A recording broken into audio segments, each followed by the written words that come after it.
मौलाना फजल रहमान, महमूद खान अचकज़ई या शाहद खाकान अब्बासी साहब अगर वो मियाँ नवाज शरीफ से इख्तलाफ कर सकते हैं तो इमरान खान साहब से क्यों नहीं करेंगे। मुझे तो ये बताया गया कि जी वहाँ पे उनकी हिफाजत के लिए हमने फोर्स को खड़ा किया था। वो कहते हैं कि जी उन्होंने हमें रोकने के लिए खड़ा किया था। अपनी कॉन्फ्रेंस उन्होंने की है, तकारीर भी की है और किसी के खिलाफ ना तो कोई मुकदमा दर्ज हुआ है, ना ही किसी को गिरफ्तार किया गया है। एक चीज़ हुकूमत के इस वक्त चैलेंज के ऊपर आते हैं। पाकिस्तान तहरीक इंसाफ ने अपनी एहतजाज के, अपनी मुज़ाहमत के मुख्तलिफ रंग दिखा दिए हुकूमत को, चाहे वो रैलियाँ लेकर आना था, इस्लामाबाद की तरफ चढ़ाई करना था, यहाँ धरने का प्लान था, जलसे जुलूस, ये सारी चीज़ें उन्होंने करके दिखा दी। मौलाना साहब का जो वर्कर है ऑन दी अदर हैंड, वो फिर बड़ा तगड़ा वर्कर है जो उनका सपोर्टर है। जब वो सड़कों पे आता है, वो हमने इस्लामाबाद में देखे, वो फिर हिलने का नाम नहीं लेता, वो हुक्म की तामील करता है क़यादत की। वो पाकिस्तान तहरीक इंसाफ के वर्कर की तरह 26 नवंबर को भागने वाला नहीं है। तो क्या अगर मौलाना साहब भी आ जाते हैं इसी तरीके से सड़कों पे, तो हुकूमत के लिए वो चैलेंज होगा? मौलाना कभी इस तरह से सड़कों पे नहीं आएंगे। नहीं आएंगे? अच्छा। मौलाना जो है वो बिल्कुल वो उनका एहतजाज जो है वो आइन और कानून के मुताबिक होगा। हम्म। वो कभी इस तरह का नारा नहीं लगाएंगे कि हमने सर से कफन बांध लिया है और हम हम्म। अब बंदूकें उठा के जो है वो इस्लामाबाद पे हमलावर हो रहे हैं और हम जो है वो अपने जनाजे पढ़ने का जो है वो पैगाम दे आए हैं। ऐसी बात उन्होंने कभी नहीं की और ऐसा वो करेंगे भी नहीं। अगर वो एहतजाज करेंगे, अगर वो जी। रैली करेंगे, अगर वो लॉन्ग मार्च करेंगे, इससे पहले उन्होंने कोई एक लॉन्ग मार्च तो नहीं किया, 20 बिल्कुल। लॉन्ग मार्च किए हैं। बिल्कुल। कभी भी उनका ना ये मौक़िफ़ रहा है, ना उनका ये तरीक़ाकार रहा है। तो उनका ऑब्वियसली एक बहुत लंबी तारीख है एहतजाज की, और आप सही कह रहे हैं कि वो जब करते हैं अपना वर्कर सड़कों पर लेकर आते हैं तो वो स्ट्रीट पावर क्या होती है वो सबको बताते ज़रूर हैं। लेकिन इसमें राना साहब एक चीज़ बताइए कि कल और परसों 2 दिन जो कॉन्फ्रेंस यहाँ पर होती रही, उसके अंदर जो तकारीर हुई वो तो एक तरफ, बट वो जो तरीक़ा कार पे हुकूमत को क्रिटिसाइज़ किया गया कि हमें जी इजाज़त ही नहीं दी गई और दीवारें फलांग के क़यादत जा रही है और वेन्यूज नहीं मिल रहे हैं। यू थिंक कि ये चीजें होनी चाहिए थी इफ ट्रू? नहीं, बिल्कुल नहीं होनी चाहिए थी और ना हुकूमत ने की है। ये तो बड़ी बेज़रर हुकूमत है, ये उनको भी मालूम है। हम्म। बिल्कुल हुकूमत के किसी लेवल पे कोई फ़ैसला नहीं हुआ कि इनको कॉन्फ्रेंस जो है वो ना करने दी जाए। अब अगर वहाँ पे किसी इंतज़ामी अफसर ने वहाँ पे जो है वो कोई बात की है, तो जो मैंने मालूम किया है तो जी। मुझे तो ये बताया गया कि जी वहाँ पे उनकी हिफाजत के लिए हमने फोर्स को खड़ा किया था। अच्छा। वो कहते हैं कि जी उन्होंने हमें रोकने के लिए खड़ा किया था। हम्म।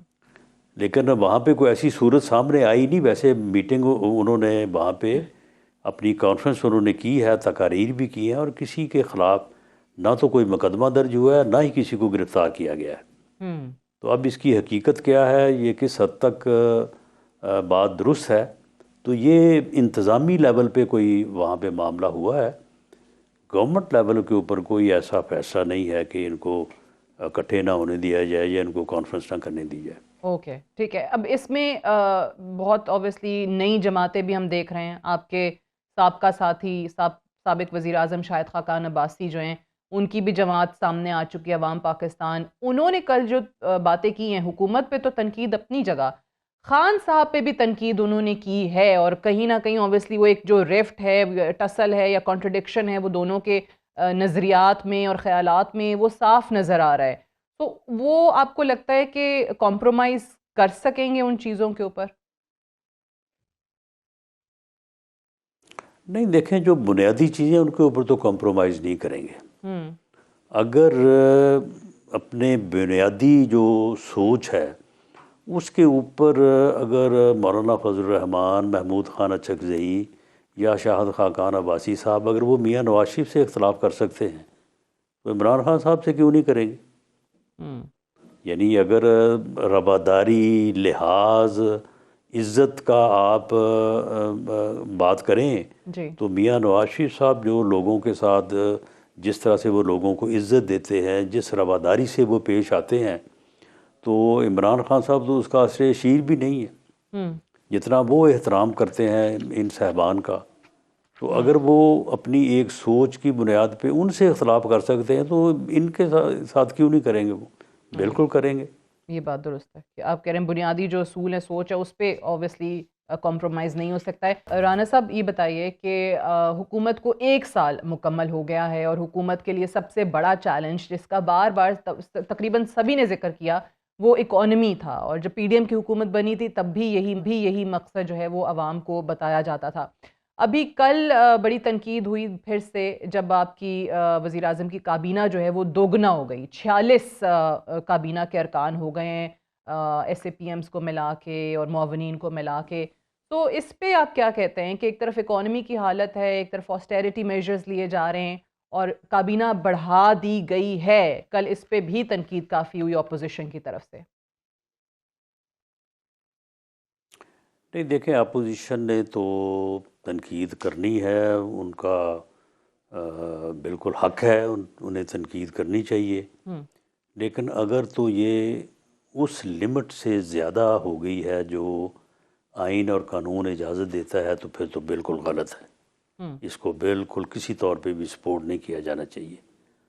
और अगर जो 11% का एक अपना जो है वो हद आइन ने मुकर्रर की है, ठीक।